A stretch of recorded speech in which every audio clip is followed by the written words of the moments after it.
Welcome, Different Frames listeners, to episode 9. We have a pretty cool episode today. Me and Greg decided to kind of make a topic more in line with our title of our podcast here, Different Frames, and we picked two genres that we feel that we're kind of almost experts in. Would you say that, Greg? I wouldn't call myself an expert, but Okay. it's a genre that I enjoy quite a bit Mhm. that I think you don't know that you just kind of not in your wheelhouse. So it was kind of like something that I could share with you and then vice versa. Yeah. So But we both picked two different genres that we might be more knowledgeable in than the other, and we gave each other three films to watch, kind of to just spark this conversation, and hopefully in the future episodes we can talk about some more films in these genres. But I think we kind of picked films that kind of are emblematic of these subgenres. Um, so for yeah, my subgenre, I picked the Italian slasher films, Giallo films. Um, and Greg, you want to talk about what you picked? I believe I picked silent films, which is a pretty broad. That's more of Right. an era than it's like Yeah. there's silent westerns, silent dramas. But I figured silent films are they're so long ago and they're kind of like they're always just lumped into like it's a silent movie. That's like the defining trait of the film. Doesn't matter if Sure. it's Buster Keaton or something totally dramatic. So I tried to pick three silent films that I think kind of covered different. They weren't all of one genre. They were all silent, but three different kinds of silent movies. Mhm. Yeah, it's kind of interesting when we talk about particularly start getting to genre and subgenre, like even the subgenre Giallo, like there's certain things that people say fall under it, other things that people are like, that's not really the right That's actually thing. something I was going to talk about based on the ones I Yeah. watched. I had some questions about that. Yeah, I'm looking forward to asking you Yeah. about those. So just to give our listeners a little background on the Giallo subgenre, Giallo is an Italian subgenre, and it literally means yellow. They originally come from these murder mystery novels, I think Agatha Christie novels that were very popular, and the Italians started to adapt these sort of stories into films, and they had started actually back in kind of the silent era, like from the beginning almost of Italian cinema. But then around the 50s or 60s, they became like really popular. And then there was just a boom. Like the only movies that the Italians were making at the time were like Giallo. So there's hundreds, if not thousands, of Giallo movies, and most of them are really good. Some of them are not good, and then there's really bad ones too, just like with any genre. Eventually, it started to kind of fade out, but there's certain periods in which genre was like reinvigorated and different directors that are known as being like the staples of the genre. So I chose three films from like probably the main directors of the genre. I chose Blood and Black Lace by Mario Bava. I had Greg also watch The Bird with the Crystal Plumage by Dario Argento. And then we have The Psychic by Lucio Fulci. And then, Greg, do you want to talk about your films that you chose? Yeah, so I went with sort of this broad, the silent era, which is, basically the dawn of movies in the 1890s up until the late 20s, early 30s. And so since it's not really it's considered a genre now, like we were saying, it's basically, to most people the defining trait of a silent film is simply that it's silent. Doesn't matter whether it's a comedy, a war film, western, what it's a silent movie that's where it stops. It could be Rin Tin Tin, it could be Buster Keaton. So, with that in mind, I had this kind of list, and I was kind of should I put a Valentino movie on there? Should I put a William Hart movie on there? And I narrowed it down to three that I felt, are at least somewhat, kind of indicative of like that entire era. Intolerance was the first one. That's from D.W. Griffith, kind of the original master of cinema, the guy that most people credit with kind of creating what we now call the grammar of film. Like all the things we see in movies, it really all dates back to him. He was the first guy that thought, well, you can move the camera, you can do it. Just these things that we take for granted now. And Intolerance is it's his masterpiece, I think. The Birth of a Nation is another film he made that's a great film, but there's different people have different thoughts about the I guess the politics of the film. Mhm. It's I'm sure you know about it, but it depicts the South just before, during, and after the Civil War. But Intolerance is kind of more or less free from that, and it's really like if anybody ever said like Intolerance is the greatest movie ever made, I don't know if I'd have an argument back. Like I can say like I like this film better or that film, but as far as just a work of art, I've read critics before saying it's the cinema's version of the Mona Lisa. It's Beethoven's Ninth. It's um, and it's a spectacle. And then there's like the backstory with that huge Babylon that they built at like Hollywood like Vine, I think it was like for years it stood there. Um, so that seemed like it's a long film and it's to me it breezes. I'm curious what your experience was. I watch it, I feel like it breezes by. But that seemed like a must include. I wanted to get Buster Keaton in there because I think he or Chaplin are probably the most recognizable face of the silent era, and I just like Keaton better. And so I went with Sherlock Jr., which I think is nice because it kind of incorporates kind of this cinema into it's the movies. There's a movie within the movie. Um, and then the final one that took the longest because there were so many that I wanted to. I wanted Valentino in there. I wanted a Western in there. There were a lot that I wanted. I wanted one of the socially conscious films of the 19 teens, but I went with Wings because I feel it's probably the most like for a modern audience, it's very approachable. It's late silent era, so the technique and the effects are far better. They're about to transition to talkies. It was also the winner of the first ever Best Picture Oscar, so it kind of has a certain relevance for that reason too. So those were the three I chose. All right, so let's start with Blood and Black Lace. Um, First, I Okay. wanted to ask you, Greg, what do you think, like for you, after watching these films, what is a Giallo film? What are the elements that you've kind of Okay. gathered that would make something a Giallo film? So I know about before we did this, I knew of Giallo, and I could have probably named 10 Giallo movies, Giallo directors. Like I had a pretty solid sense of what it was supposed to be, and it's something I've been like. In fact, I owned a couple of these already on Blu-ray. I bought a couple more. Mhm. I've got some other ones I haven't watched. It's a genre I've wanted to dive into for gosh, 15, 20 years. But I also really like spaghetti westerns. And I've really been just I was in my head, it's like, well, once I watch all the spaghetti westerns, I can watch but there's just I've got about 80 spaghetti westerns on DVD or Blu-ray and another Uh-huh. bunch on like digital files. So like I figured the rest of my life I'll still be watching, Sergio Leone movies and Corbucci and but um but yeah, my sense of what a giallo was is that it's kind of like a crime film mixed with like sort of like an early version of a slasher film. There's got to be somebody with usually with a black glove and a glinting knife. You got to have that really kind of lurid fake blood splattering, and it should be a crime. There's got to be a detective trying to catch, and there's usually some kind of a. It's like a mystery. Like the audience is trying to figure out who the killer is, and there's all these potential suspects, and you're trying to figure out, I think it's him, but they're trying to make you think it's him. And so Hmm. that was kind of my sense, and I feel like that's kind of what I saw too. Like I Yeah. think because I've heard podcasts about Giallos, I've heard people talk about them. I know that Dress to Kill is supposed to be like the American Giallo, and so I know that's kind of in that vein. Um, and so I actually watched Blood and Black. The order I watched them in was The Bird with the Crystal Plumage, Hmm. Blood and Black Lace, and The Psychic. Hmm.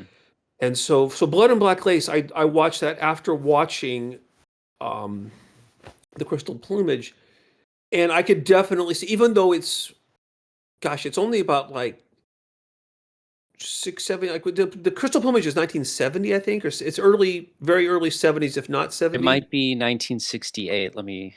The But it Bird with the felt Crystal 70. Plumage is 1970. okay. Yeah. So and 64 is Black Lace, and despite only 6 years, um, they're just worlds apart cinematically. Like The Bird with the Crystal Plumage feels like a 70s movie. It's got that kind of pacing to it. It's got Mm, the kind of the acting, everything about it is, what I expect when I see a 70s film. mhm, And then even though they're both clearly genre, in fact they're almost the same movie. Like when you if you the story, it really is just there's little differences, but mm. I really Blood and Black Lace was my favorite of the three. And Nice. the music was kind of that 60s late 50s kind of cinematic movie. It almost felt like a Mm, 50s movie. Like I would say watching the Crystal Plumage movie, that felt like, there was like a heavy Hitchcock influence. And then the Blood and Black Lace felt like more Orson Welles, like the way the camera was angled and what they were doing with the camera. And then the colors. I just everything Oh yeah. that was the most striking thing. Is like these are two Italian movies made 5 6 years apart, same total genre, worlds apart in how they're approaching making a movie. Um, Or and I maybe I really liked it. should. I loved so I have the Blu-ray shows the film with like it's in Italian, it's subtitled. It's got the Okay. original opening credits, which I thought was cool. That was almost a throwback to the silent era, early 30s, where Mm, as they name each character, you see them. I love that because then like you really know who's who. And the lighting on their face, like that was just beautiful credits. And then as a special feature, I guess they had when they brought it to America, they didn't think that was suitable they didn't like that. They wanted the more sinister opening credits. So there was like an alternate mm, opening credits, which was also good. But I loved the real Italian one.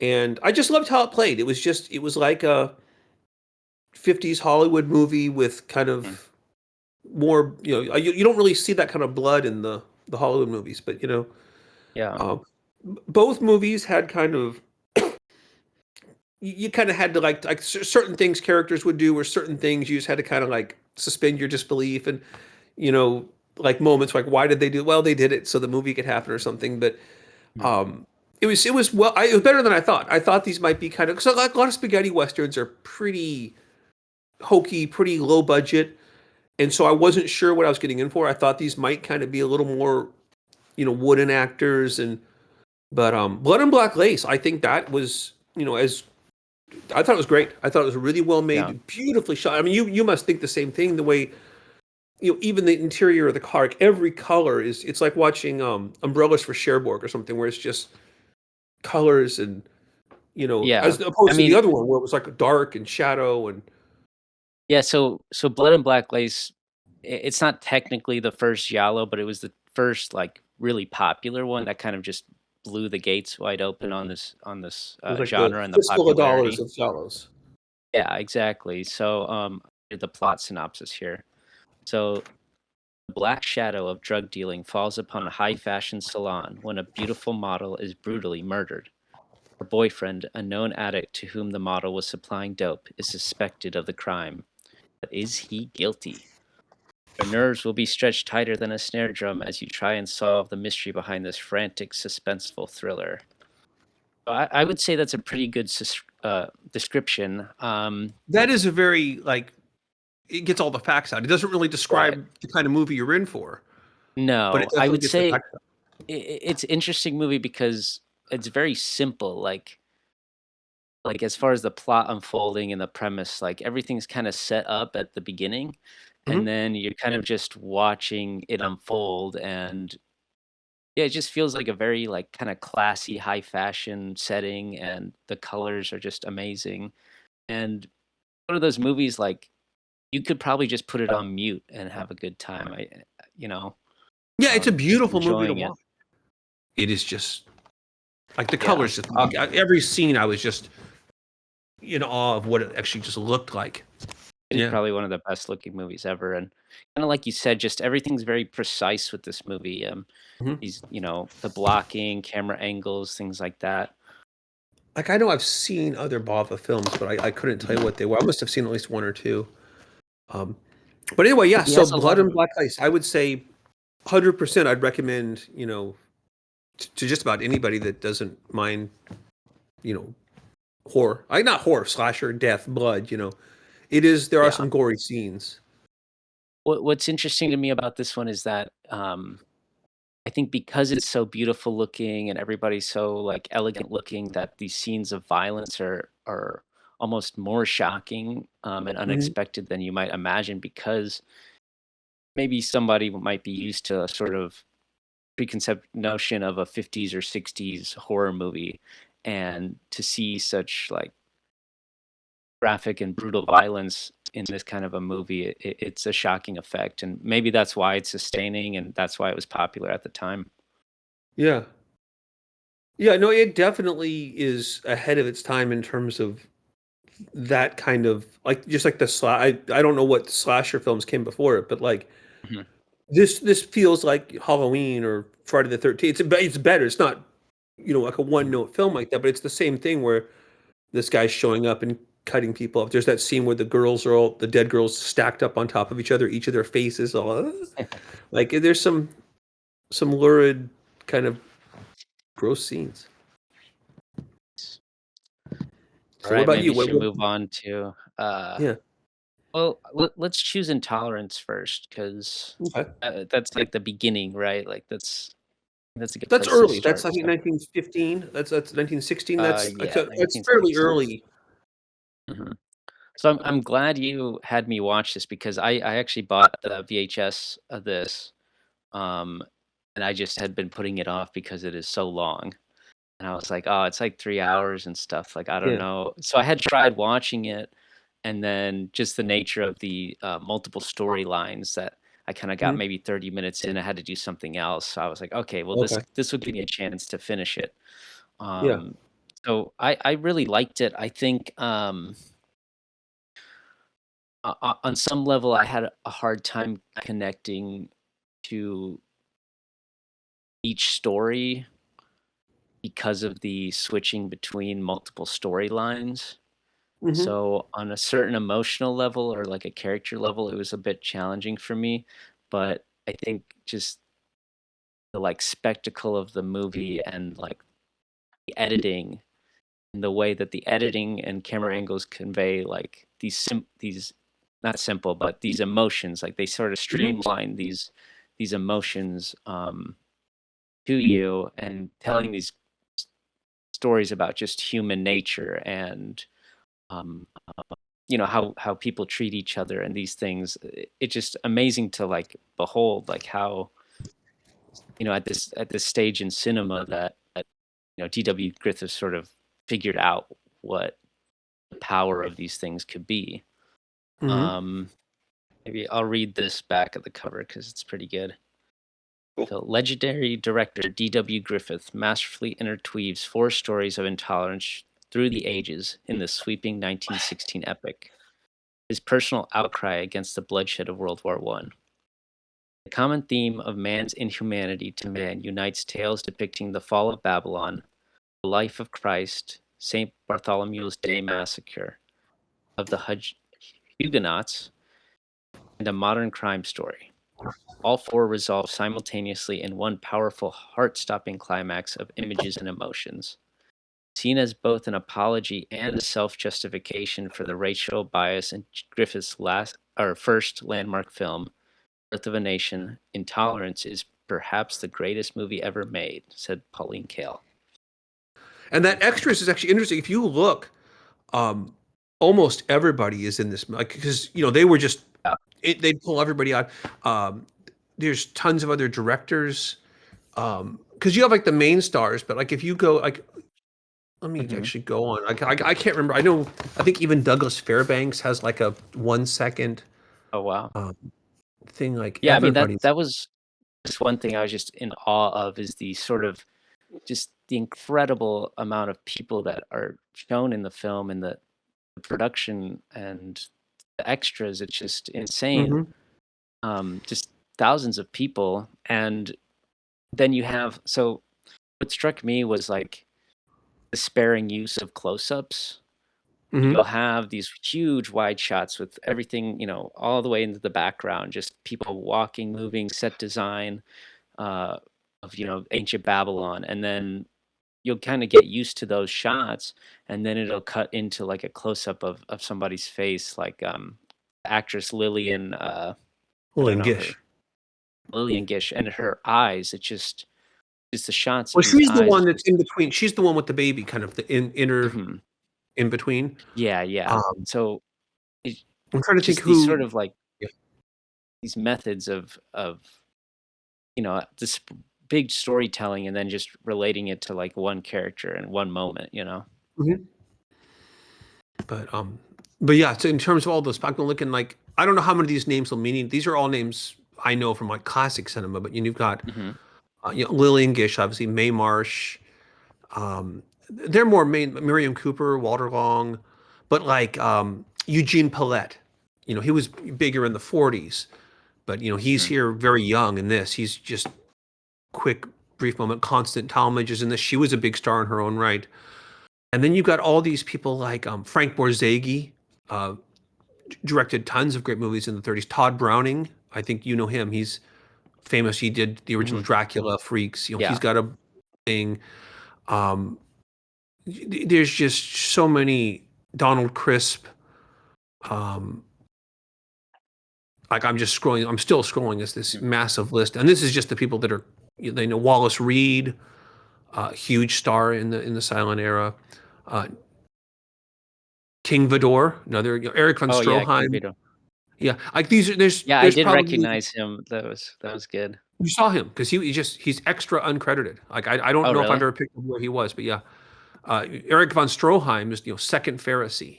He probably had 2 seconds on there. Hmm. Um, but yeah, it's just they were, and I don't think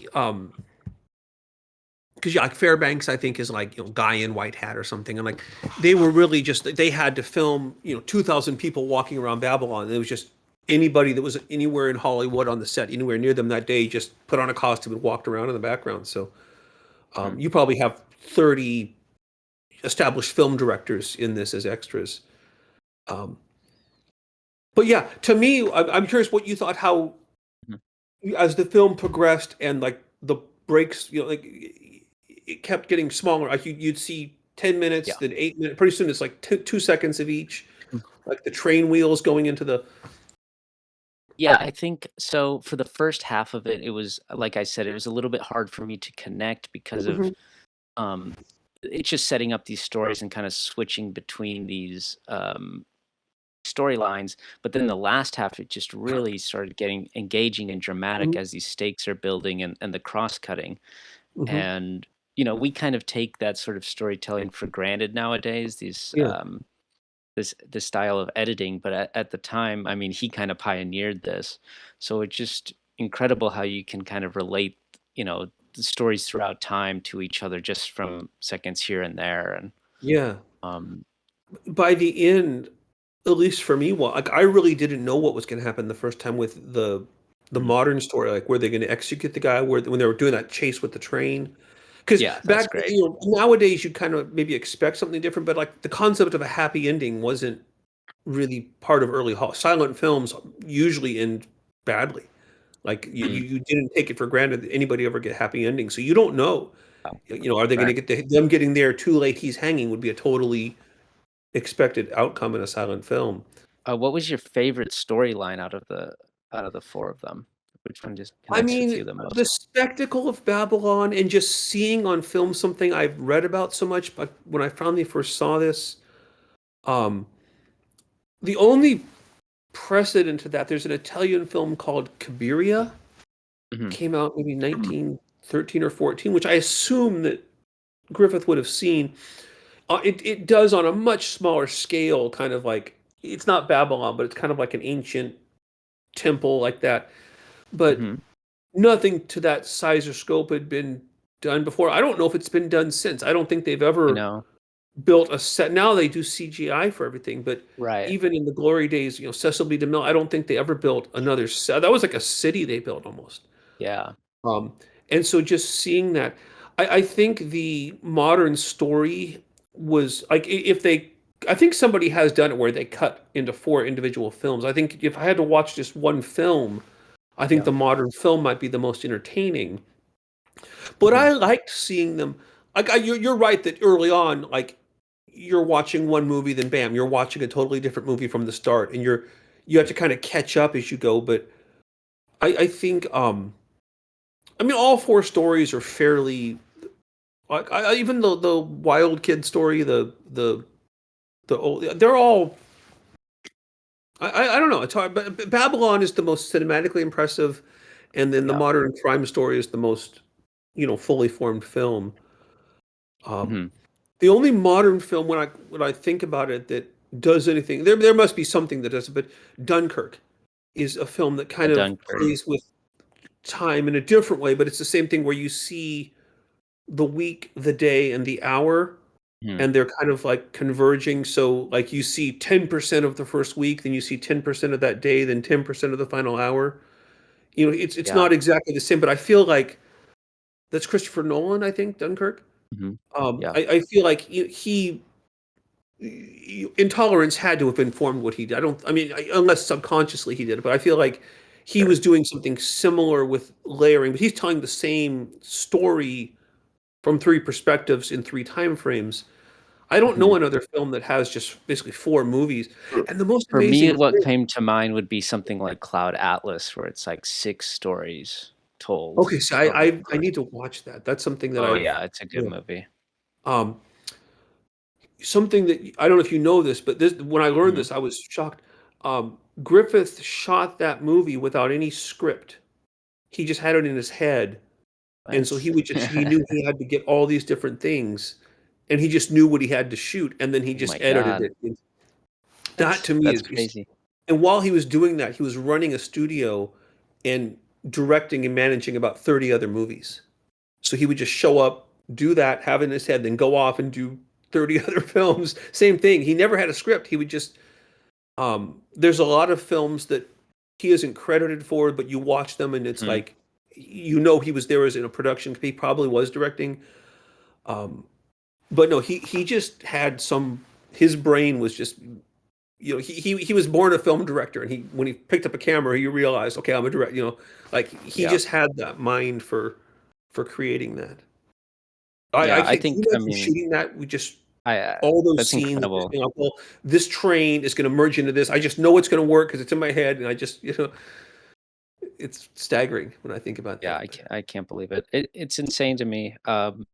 Again, the Babylon thing for me, and you kind of touch on this idea where, uh, as I was watching it, I was thinking about, like, well, so I'm like a big history guy, right? mhm. And seeing a depiction of an ancient world, we don't get so much of that anymore.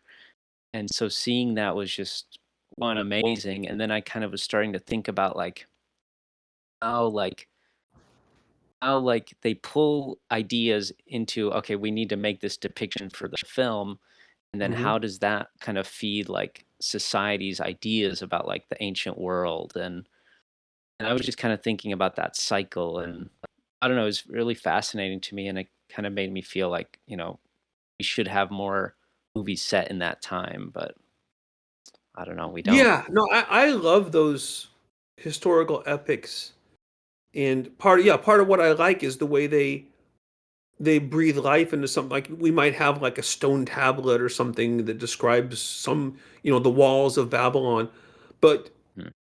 I don't believe I know when I was in a museum, maybe they had you know a Babylonian wing, and there were like these beautiful blue walls that were like some kind of like a recreation of what they think. But like a lot of that, Mhm. it only exists in historical description. And Right. so seeing it recreated and done in such like I don't think anyone will ever make a movie like that now because it's just too No. easy and too affordable to use either CGI or AI. Um, they don't. I mean, you couldn't do it in LA. Like, you're certainly not going to get, Oh, no. 50 acres of Los Angeles and build. Like, you'd have to go out to the desert somewhere. But I just don't imagine anyone ever building that kind of. Maybe I'm wrong. There are still some directors that have the pull to do, like if Christopher Nolan, I know he's doing with the Odyssey. I don't know what he's doing. I don't know if he's building incredible sets for them. Like if he wanted to do it, they'd probably let him do it. And you're right. Like how much of what we think of as ancient Babylon, wherever it comes from that film and subsequent films it influenced, because we weren't there. We don't have photographs. We don't have it's Right. prehistorical basically. We have very Yeah. limited anything from that. Most of it is secondhand accounts from historians who are retelling like the Odyssey. Like, Yeah. was there a Trojan War? Perhaps. Like, there probably wasn't a big horse. I'm sure there was no Cyclops on the way home, but like, we don't even know for sure. We assume that those legends Right. are based There's, on something. What did you? How would you rate? Would you watching that? Would you say like, hey, this is one of the greats, or would you just say, yeah, it is what it is for the time, or like, what was your honest takeaway uh, after sitting through it? so personally, I would say it's probably a movie that everybody should watch.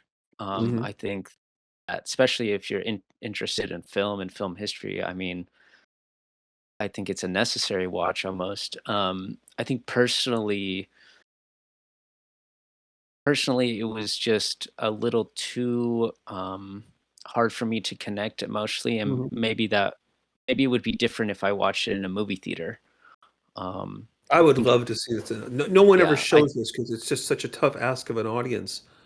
But I'd go yeah, to for every sure. showing. Literally, I'd watch it twice in a day if I had the chance to. So, Yeah, but but I really just, like like, having it on with the music on this copy was beautiful, but just having it it. on and looking at it and staring at it, it's just like it is a work of art, it's undeniable, and Yeah. so that aspect of it to me really touches me just as far as, like, the beauty of, like, a silent film like this, Hmm. but as a story, I don't know, there's some problems, I guess, with it connecting with me, I don't know. Yeah. No, that makes perfect sense. The next Giallo, what have we got? We got The Bird with the Crystal Plumage. Oh, there it is. The bird Yeah. has like 5 seconds of screen time. It was. I thought it would be much more. I wasn't sure what to expect. This. I thought maybe it would be like an Mhm. artifact, like the Maltese falcon, like this crystal bird. But no, it's just. In fact, I'm going to lead with the bird because I felt that was the like these films don't always kind of hold like the way they've got that telephone call and they're still like doo, doo, doo. They're trying to like the computer can't fit nobody knows what it is. And the guy like, oh well yeah, that's that rare bird that only exists in Siberia, but there's one in here in like how did he why does he know that? Why does he instantly know that little background doo, doo, doo, like Mm. across the street, out the window, across the busy street, a bird in a zoo made a noise. And his friend's like, oh, yeah, I know where to find that bird. You want that bird? I get that bird Yeah. for you. And like that was just a whole other level of like taking me out of things. But yeah, that's I guess I'm spoiling it. But that the bird with the crystal plumage, and it's not even a real bird. It's like it's a real bird, but there is no such bird. They some other bird played the part. It wasn't. I think with a lot of the time with the Giallo, they just choose a name that sounds cool and Yeah. the name could be different in Italian and then in English and stuff, so Yep. The Psychic has that crazy right. with a name. The Oh yeah, the Italian name psychic of is it the is seven Murdered to notes the of the Tune of Black the Death. Seven Black Notes. Yeah. Um, but yeah, so no, so this was the first one I watched because I know Argento. I've actually seen like another Argento film, and so like I was Mhm. most curious about this. I already had this because I was planning to watch it. And You so wanna give a little description of the plot? oh yeah, okay. So I'll read from the back of this. It says here, um, in 1970, young. Oh, this was cool. Realized I didn't realize after the fact. This is Argento, the first film he directed. Like Mhm. this is Yeah. a really good freshman effort, like for a guy's first time. Um, Made his indelible mark on Italian cinema, a film which redefined the Giallo genre of murder mystery thrillers. Sam Dalmas, an American writer living in Rome, inadvertently witnesses a brutal attack on a woman in a modern art gallery. Powerless to help, he grows increasingly obsessed with the incident, convinced that something he saw that night holds the key to identifying the maniac terrorizing Rome. He launches his own investigation parallel to that of the police, heedless of the danger to both himself and his girlfriend Julia. And then it goes on to say it's a staggeringly assured debut. And yeah, I think that kind of, again, that's like a very nuts and bolts, but that does cover the plot. But yes, so like I said before, in a lot of ways, this is essentially the same Blood and Black Lace. It's the same plot, basically. It's like a masked guy stabbing a bunch of women, and somebody in the, either the police, or in this case the American, is trying to track him down, but also in danger. And but it's done so differently. This movie is all black shadows and darkness, and then splashes of light and gleaming knives. And I enjoyed this, but I didn't enjoy it. I was really into this until the ex-boxer shows up in the yellow coat to shoot him. Oh I felt yeah, like okay. it kind of took a weird turn there, because all of a sudden the killer is now like outsourcing, like why didn't he could kill, like he's hiring a hitman. I don't know, it seemed like a little tacked on. Like at that point, that kind of took me out of the Mhm. movie, and I never got fully back into it after that. Okay. um and then like I don't know, I don't want to give away, but kind of of course there's a twist at the twist at the Mhm. end. It was a little, I don't know. It also felt kind of like forced. Like everything from the up until that point, it was very interesting, and after that point, it kind of shifted gears. And I still enjoyed it. It was still a well-made movie, but it didn't kind of hold together to me the way that Blood and Black Lace did. I felt like that Mhm. kind of tonal shift threw me off. Um, but also, I like, this is a very interesting film to look at, not in the colorful way that the other one was, but just in the use of, like, there's a lot of darkness and a lot of people coming out of the darkness, and a lot of, like, there's no, I wouldn't call them jump scares, but there's a lot of like jarring, shocking moments Yeah. when he comes across the boxer's body, and he kind of looks, and as Mm. he turns, you sort of see it. Yeah. That was one of the most effective moments of the film.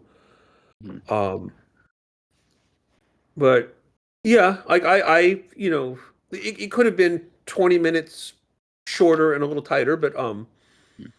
but yeah, I certainly enjoyed it, and I'm very curious about Deep Red now. Like that's another movie that I actually grabbed it because I had like these were the two Giallos I owned going into this that I was eventually going to watch. So, Mm. Yeah. um, but yeah, Kind of I what Argento did for the genre and what kind of he starts with this movie and Bird with the mm, Crystal Plumage. So he kind of takes the genre into more of a, you could say, psychedelic, more even like Jungian space where it's like psychological, where like mhm. sort of display of art and the convoluted dreamlike plot is more of that's like what one should focus on maybe because the plots kind of don't hold up Yeah, no, logically in a lot of absolutely. sense. Like even the motive in the first movie is very straightforward. Like they're out to protect themselves. They're killing Mhm. to stay out of trouble. This, it's a little more like, yeah, it's like this psychological, well, this person was victimized in this way, and then they saw this painting and that triggered this, and there's this, Yeah. and it is more of a, it's a more psychological aspect as opposed to like a straight criminal just, you know, out to commit Well, crimes, just to keep let me themselves. ask you this. Why so Argento is kind of seen as like the main guy for the Giallo, like as Mhm, far as that's a big entry point into the subgenre. mhm. And having seen this one first, maybe I guess what I would ask you is why do you think that is? Do you think this is a good starting point? Because I think people who I recommend this movie as a starting point into the Mhm. genre.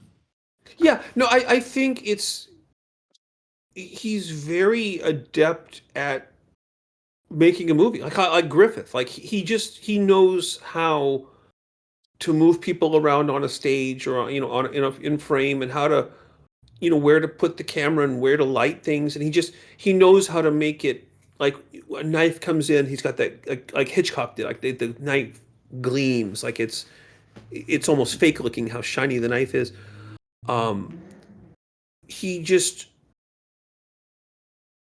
in terms of visually presenting a story and shocking you and scaring you and making you nervous, like he knows his chicken. You know, he gets the job done. Like when I say it took like it's more, you know, kind of the story, like having the guy know the bird or having the box. Like there's certain plot elements that I think kind of get in the way of the film, but like, you know, if it were a silent film or something, like he understands, like it's a beautiful film to look at. It's, even though it's not colorful, it's beautiful just in its, you know, Design. design. Yeah. Um, but yeah, like the actors, in both films, the actors, you know, I wasn't sure. Like, a lot of times, like I said, I mostly these spaghetti westerns. I watch a lot of peplum, like the sword and Yeah. sandals type of thing. Mhm. And so with those, they can often be very wooden performances. And so I was pleasantly surprised that everybody was like, it was very capable. This was on par with like an American production. This wasn't like some, you know, badly made imported film. Um, Yeah. so yeah, like I'm not bagging on the movie at all. Like, I just found it funny that the guy knew the bird call, and but yeah, like Yeah. That, I could see that I would recommend both of these. The Black Lace I found more personally enjoyable just as the kind of movie I typically watch, but yeah. um, you know, I hope future. I don't know what. I also think that Jacques likes spaghetti westerns. Again, there's really great ones and there's really bad ones. So, you know, hopefully there's others on par with this. But yeah, I would That's definitely watch more of Argento's films based on that's what I saw here. it's kind of the challenge for me as a fan of the genre. Like I'm always seeking the highs of like Yeah, the genre, and you go deeper and deeper, and you go, I can't find that high yeah. No, just I because same thing with the bigger ones are like accessible already. You know? yeah. When I was getting into film noir, it was the same way. When I was getting Yeah. into spaghetti, you're like you're chasing the dragon. It's like you're never Right. going to get another Good, the Bad, the Ugly. You're never get another, you know, Phantom Lady or Big Sleepers. But it's like, you know, the further once in a while you'll find some unearthed Sure. gem and like, okay, great, this is Or like like a moments here and there. You yeah. know? But it gets they're rarer and rarer the deeper you go. So, but yeah, All I right. Well, there were these are two winners. Like I was happily surprised with both of these. Um, so what about Let's you? move What on which? to. Should we move on to Sherlock Jr.? Yeah, I'm curious what you think about that. I picked that because it's specifically got those kind of the film within film Mhm. scenes. I thought you'd get a kick out Well, of that. so I loved it. I absolutely loved it. So I Okay. actually I had started it, and then I realized, oh, I have seen this movie before. I watched it in film school. Oh. Okay. So it was just great to watch it again. I think this was maybe I don't know if I watched it all the way through at that point or just had Mhm. seen the scenes. Yeah. But this movie's very brief, and just to give a quick description.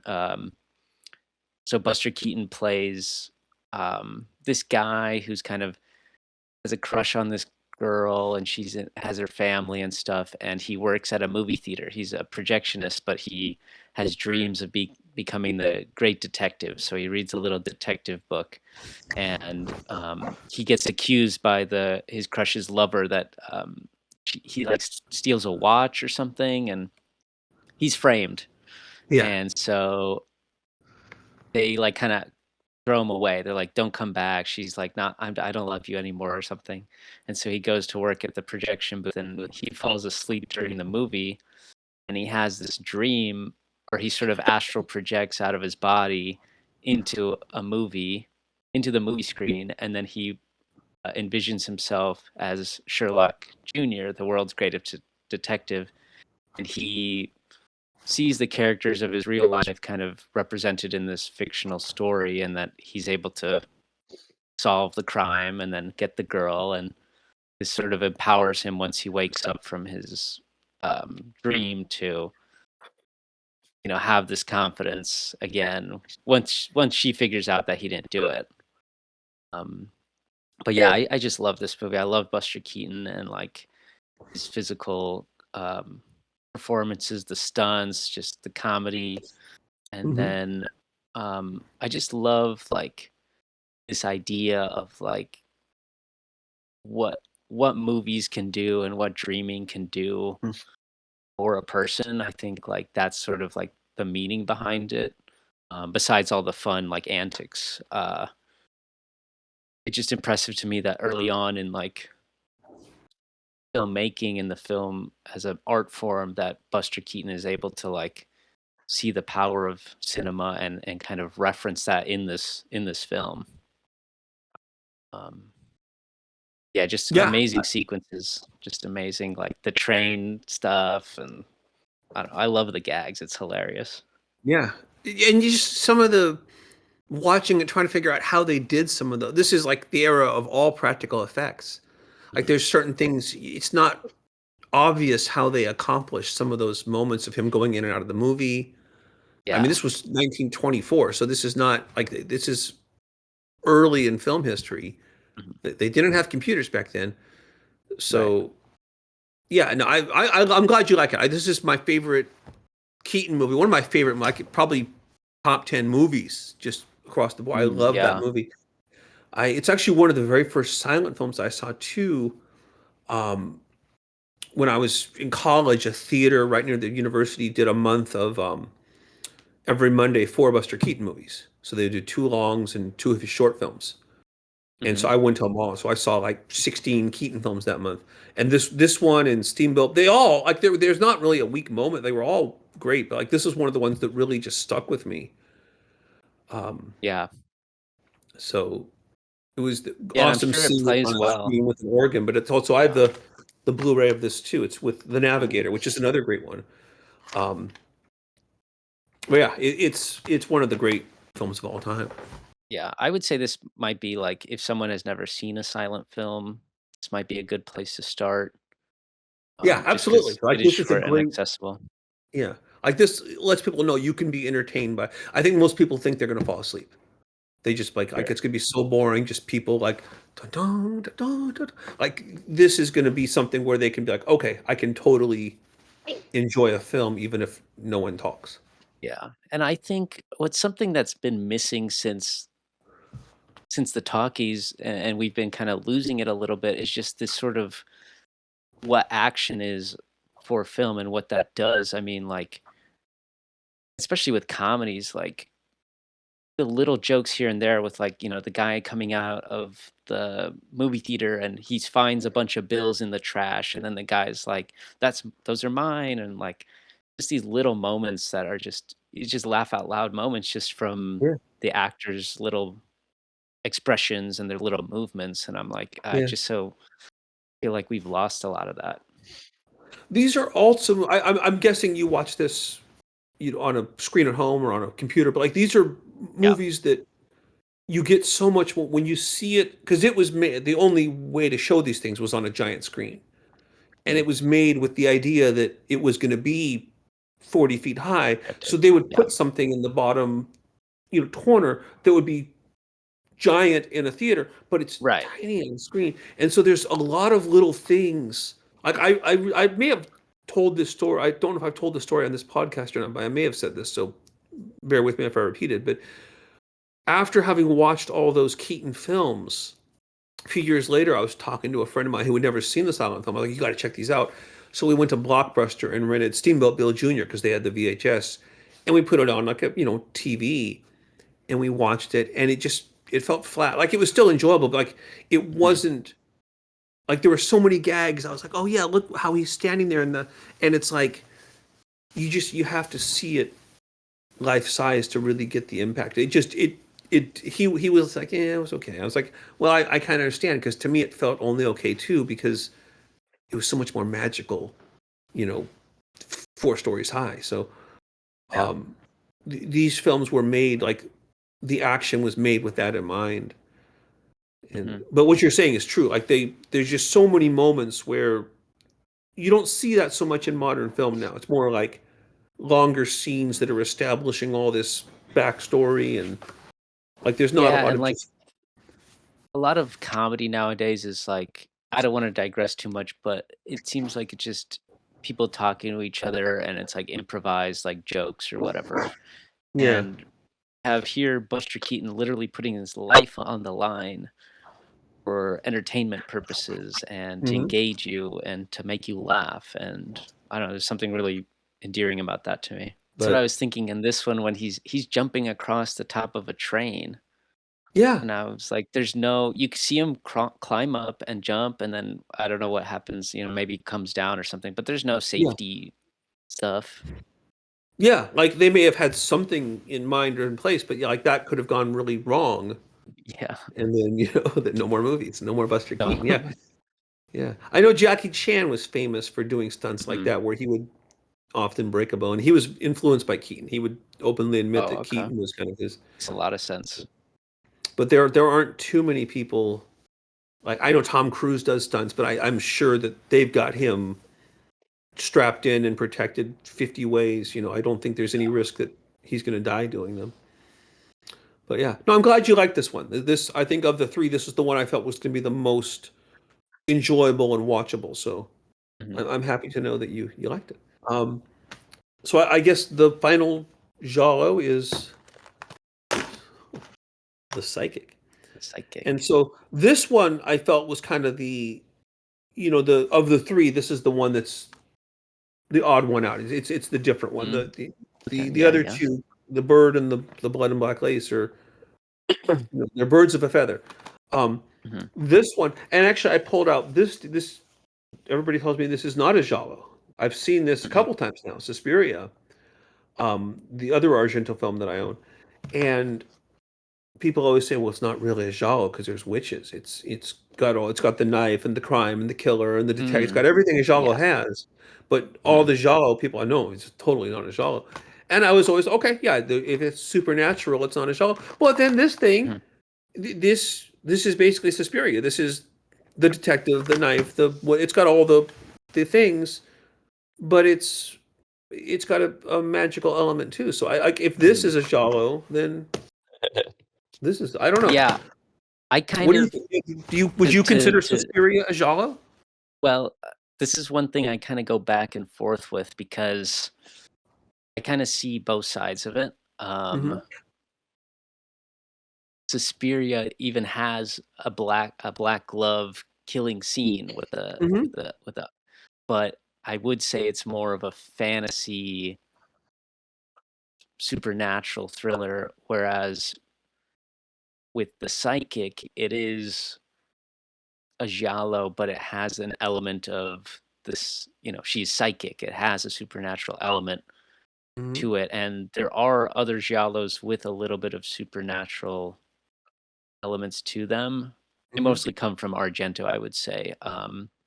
Yeah, So what's kind of interesting about this is so Lucio Fulci, he usually makes like more like horror, straight up like that's what I supernatural associate him with, Italian like horror. super gory zombie movies and Yes. horror movies, yeah. So this is more of like him doing like a classy movie.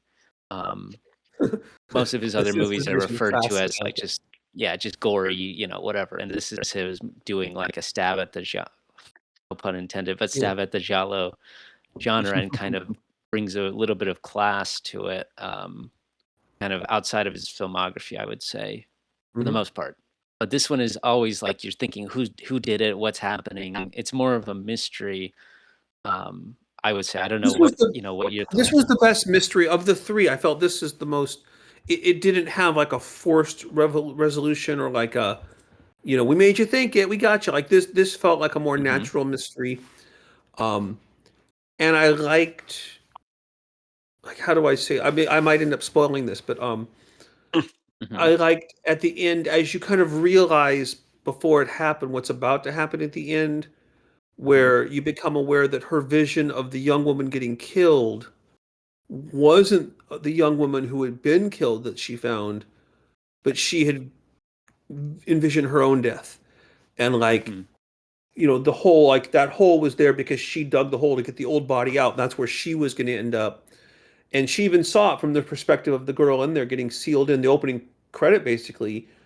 And like you sort of realize, oh, okay, she saw the old lady, and then she saw her own. So she foreshadowed her own death. And then once you ever see the taking of Pelham 123? Yeah. Ernest Borgnine and Robert Shaw and Watermouth. You've seen that? Yeah, long Okay. time ago, but It had kind of the same ending where, like, the audience know it's dumb, but we know what's about to happen. Like when Ernest Borgnine sneezes, and then Walter Matthau sticks his head back in the door because he'd been hearing that sneeze all day, mhm. and then this where okay, well, I guess you're fine, you're innocent. We're gonna go then, then and that the next we don't see it, but they're gonna pull her out and she's okay. Like in both cases, it ends, but we know that the bad guy's about to get his comeuppance. We know that you know, and I thought that was I liked it. That was I thought it was effective. I thought this wasn't my favorite of the three overall, Mhm. but I thought it was maybe the kind of the best. It was put together well. It Yeah. some of the flaws that Crystal Plumage had with kind of the narrative or something, this didn't, but it didn't have quite the visual splendor of Bird with the Crystal Plumage. This one is good. It looks good. There's some cool shots, and all of Oh, definitely. the flashbacks or whatever you call them, the visions, that red room. There's a lot of great visual stuff to this. But then a lot of this Yeah, was also just kind of people sitting around talking and whatnot. So, like, it for wasn't, sure. visually, I'd put, Black Lace, Crystal Plumage, the psychic. But then Mhm. story, I think I'd go the psychic, Black Lace, Crystal Plumage. So I think Yeah. they each have their strengths and weaknesses. But I enjoyed Yeah, I this, agree. yeah. And this was one I did, I'd heard of the other two. I'd never heard of this till you told me about it. So this was one that I went in totally blind. Like I didn't know what to expect from this one. And I kept thinking, like, as I was wondering if, because again, having been told that this is not a Giallo, I was thinking maybe they're going to resolve this where she's not psychic. Like maybe when she was a little girl, her mom died and she just thought that she saw it and she's kind of made that up. And so, maybe she witnessed that murder. Like maybe when she was there, like kind of like with the bird with the crystal plumage, the woman was like so distressed that she started killing. Maybe Mhm. that's what this was. This psychic woman, she was actually in the room that night and she's forgotten. I was wondering if they're good because I had this notion like, well, you can't have anything supernatural if there's supernatural. If there's a witch, it's not a giallo. Well, if there's a Yeah. psychic, but then as it became clear, yeah, she's got this magical ability. That's just part of the story, and she actually So saw I her. kind of chose this one for you because I thought of it as that sort of far side of the spectrum here. Like Mhm. this is more of an outlier in a sense because of that element to it. Yeah. Yet the plot, those are all very giallo. The sort of Hitchcockian like drama between husband and wife and who killed it and stuff. But then it's infused with this idea of like what would happen if you gave the main character like psychic premonitions, you know? Mhm. Um, and for me, it's fun to rewatch these movies because I'll forget what happens in them because the plots are all like over the place. Like, and so Yeah. when I rewatch them, I'm just like, I know this movie's good, but I don't remember what happens, and Yeah. it's They always start just fun. overlapping. Like you're like, is this Right, the one where exactly. this guy? Same thing with like the westerns I watch, where it's like, okay, wait, is this the one where he's going to do this or that? Yeah, like when it's like a genre with like these recurring tropes, it is Mhm. easy to kind of blur them together. And just these little details that are like, oh, well, that detail you thought was insignificant actually is the key, or Mhm. Yeah, I watched this like with my in girlfriend, and yeah. she was like, kept being like, "Is this what's gonna happen?" I'm like, I don't know." And she's like, "You know, you've seen this before." I was like, "I don't remember." Yeah. Like in Bird with the Crystal Plumage, like if you go back, because like when he said there was something weird about that moment, there was something I can't place it. Like if you rewatch the that scene, they actually have a brief moment where you see the girl who at the time you think is in distress kind of look like you can tell once and you go back, you can tell she's the aggressor there. Mhm. But you would have no way of knowing that the first time because it's like a split second. But yeah, there's Right. little things like that that I think are. I like that. I like when there's legitimate foreshadowing where they don't just try to pull the rug out from under you, like where they've given you a Yeah. fair chance to make the connections. Yeah, I think that's what separates a really good giallo from the ones that are not good, is that they've thought about the story and the ending really hits you in a good way where Yeah. it's a surprise, but you go, "Oh, it makes sense in its own logic." Whereas Mhm. sometimes they'll reveal the ending and you go, "What? That was such a cop out." Like They just you did just that, yeah. rushed the ending, and it's like, "Ah, Yeah. okay." But no, this one I think this one even still the more you rewatch it, the better it gets. Yeah, no, I did. I watched, I'd watched the first half of it, and then Mhm, I got sidetracked, so then I put it back on, I watched it from the beginning. So I watched the first half twice, and it was interesting watching, not that there was I didn't really know much, but when I turned it off, nothing integral had happened, like, plot twist-wise, but it mhm. still gave me a firmer grasp of, like, some of the backstory to really draw upon as they started kind of, changing it up on you. Um, but yeah, no, I think these were 3. So I didn't expect to like them as much as I did. I thought I might be kinda like, "Eh, they're hokey, but no, these Mhm. are 3 really good movies. Yeah. So, I also I love assume the recurring theme of her watch, the 7-note Yeah, theme. yeah, it So got her good. into trouble once, but then it saved her once. Yeah. So, yeah, it's like and I guess that's what they named the movie after. Like, I was looking at the Yeah. original title, it was like the Yeah. 7 Black Notes of Sette Death or note whatever. e nero. Yeah. 7 notes on And black. then the other one, Blood and Black Lace, was called something like 6 Bodies or something, or I 6 think, Dead Girls, or yeah, which I guess Assassino that was, or Assassino. there were a handful of that wasn't there were other movies like that where it's like, such and like sort of like a body count. I think that was kind of the, you know. Yeah. How many people But are I gonna kind of die like in the movie? the American titles. I think are a little more, if they're not descriptive, they're more, I think Blood and Black Lace is a little better name than, like, a stack of 6 dead broads or whatever. It's like, it gives you, like, it's more indicative of like the film than just like Yeah. you're gonna see 6 women get killed. Like, Mhm. um, yeah. So I guess that was you got to talk about Wings now. That's Yes, Wings. You got a best picture. Blu-ray? Nice. Yeah. Yeah, Yeah, I this happen to have for all these. me I just well, I mean, I guess because they're fairly major films, but I have all 3 of the ones I assigned you on Blu-ray. I haven't watched Wings in a long time. I watched Wings most recently, maybe 14 years ago. It's been quite some to me. 15. It's been a while. So nice.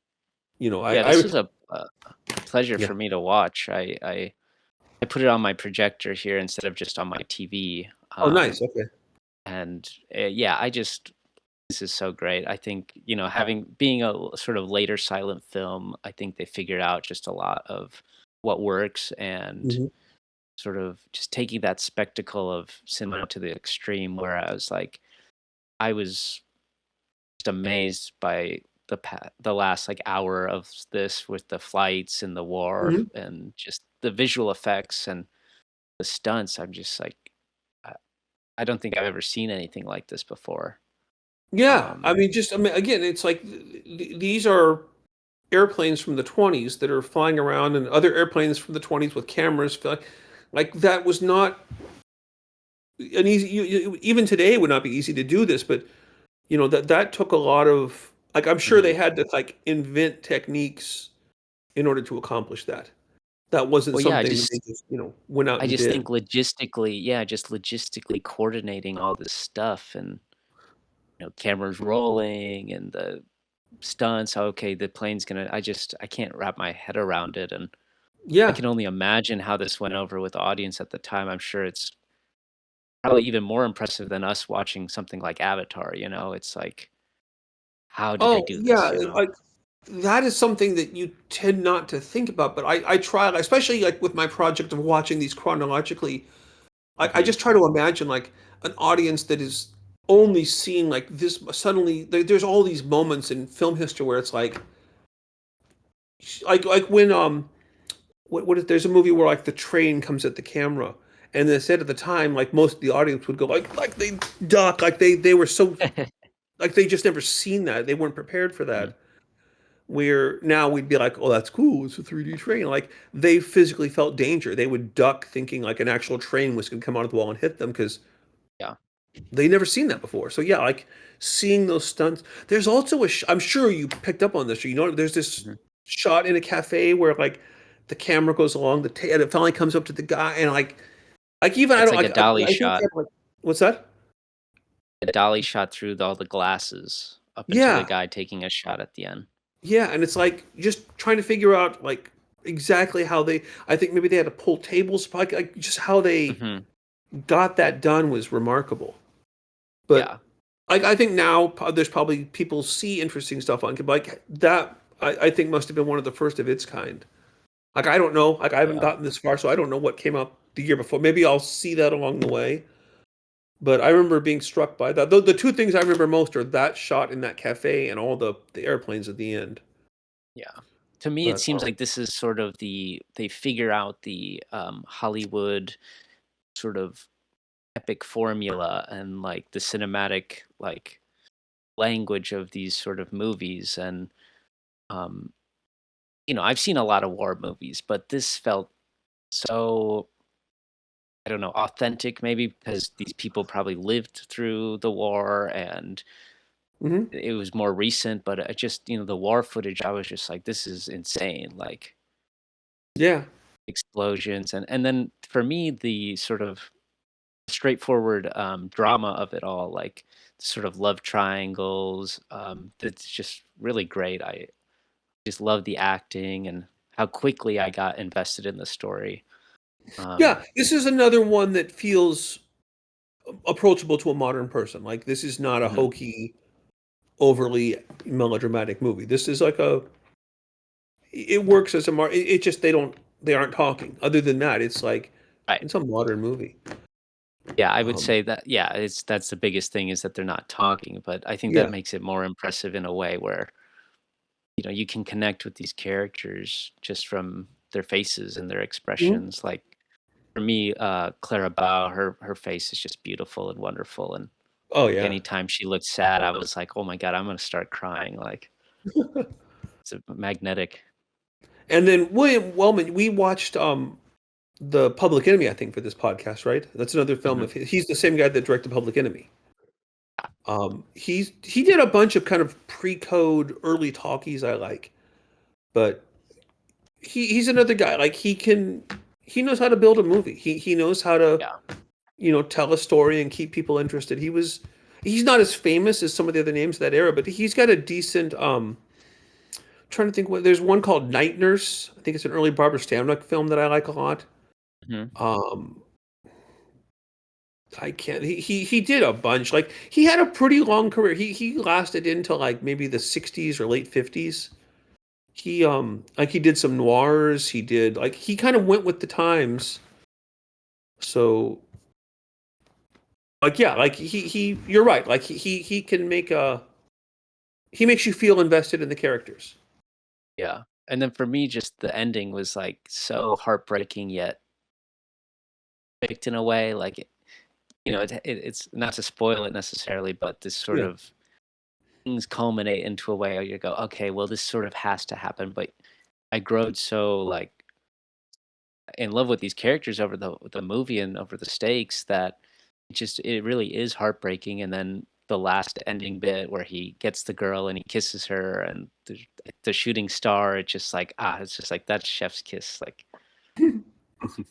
Yeah, no, I'm gonna watch it again. I just after hearing you talk, I realized I need to rewatch this thing. It's just a good I movie. would I watch it still again remember the for night I sure. last watched it. It was like I had a night to myself. I'm like, I'm gonna watch Wings, and I made dinner Mhm. and I just sat and watched Wings. So Yeah. yeah, I mean, they were right to give this the best picture for the first Oscars. yeah. Like I don't know offhand what it was up against, but I can't imagine there was anything that would be like clearly like oh that it stole it from Rin Tin Tin or whatever. Like I think this is yeah. Cool. Any final thoughts, guys? Good How job, would you fellas. if you had to rank I kind of gave like a couple. I give you what would you said Sherlock Jr. I think was your favorite of the three. I'm guessing Sherlock Jr. Wings Intolerance is how you. Yeah, yeah, I would say that. I think it's hard to say that just because Wings is such a different movie from Sherlock Mm, Jr. yeah, they Um, are. So I would say maybe that's a little bit better made. But personally, I think Sherlock Jr. just because I like comedy and I love yeah, Buster Keaton. the scope and the what they accomplished on screen in Wings is more impressive. But for sheer entertainment value, I think Sherlock Jr. kind of more bang for your buck. Mm. Like Wings is entertaining in a different way. It's like a longer, there's more to it, but just as far as like just watching something, I feel like Sherlock Jr., you're just in heaven the whole time. Like it never drags. Like the whole movie is just one gag after the other and one interesting thing after the other. So yeah, I think I get what you mean. It can go either way. You said So Blood and Black Lace was your favorite. Blood and Black Lace, yeah, of the three, I thought that was the best movie of the three, just by the kind of movies that I tend to like. I Yeah. think it kind of towed that line between classic Hollywood and again, it felt like, Definitely. you know, it felt like 50s, 60s Hollywood, whereas the other two felt like 70s Hollywood. I mean, I guess movies, I should say. Um, but yeah, I'd say it was my favorite of the three. And then the Bird with the Crystal Plumage and the Psychic are kind of, neck and neck there. Like I said, I think the Psychic is maybe the better story of the two. The Bird with the Crystal Plumage is the better to look at of the two. So I'd probably go with the Bird with the Crystal Plumage second, just because I think I liked the way he pulled off the drama and the suspense. And then the Psychic is, they're all good though. It's not like Third Place is a bad movie. These are, I Yeah, enjoyed for all of sure. these. Cool. So yeah. All right, guys. Well, thanks for listening to Different Frames podcast. Make sure to follow us on social media, Instagram, TikTok, YouTube, and please comment if you've seen any of these movies, what you think, and what you think we should talk about next. And you can recommend Right. some more of your favorite Giallos or silent films if that's your bag. So I'm definitely gonna Cool. put the spaghetti westerns on hold and dive into Giallos now. So Oh yeah. cool. Great fellas.